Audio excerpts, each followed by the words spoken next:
Today is important because not only in Copenhagen, where we have tens of thousands of people gathering to send a clear message to our leaders, but also there are more than 3,500 activities in virtually every country around the world to urge our leaders to deliver a fair, ambitious and legally binding treaty before they leave Copenhagen at the end of next week.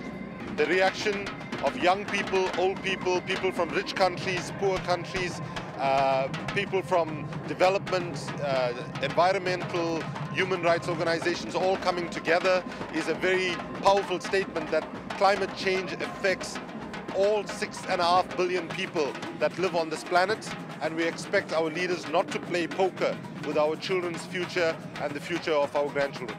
I'm excited that people have shown more leadership than our political leaders seem to be showing, and let's hope that our political leaders will catch up with their citizens' quest for urgency, because they need to recognize that nature does not negotiate, that time is running out, and that the future of every single country on this planet is affected.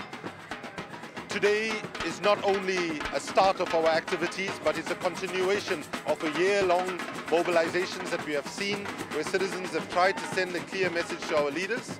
We expect to keep the pressure up throughout this entire week. We are joined here from Copenhagen by thousands of other activities around the world, and we hope that sanity will prevail, that decency will prevail, and that justice will prevail, and our leaders will be able to go home from the summit, look their children in their eyes and say, when history called upon us in Copenhagen in December of 2009, we did the right thing. We want to make a special appeal to President Obama. We want to remind him that in every election speech that he gave, he used two phrases that resonated not only with the American people, but with people around the world. A planet in peril, a planet in peril, a planet in peril. We heard that consistently and we agree with that. He also talked about the fierce urgency of now, the fierce urgency of now.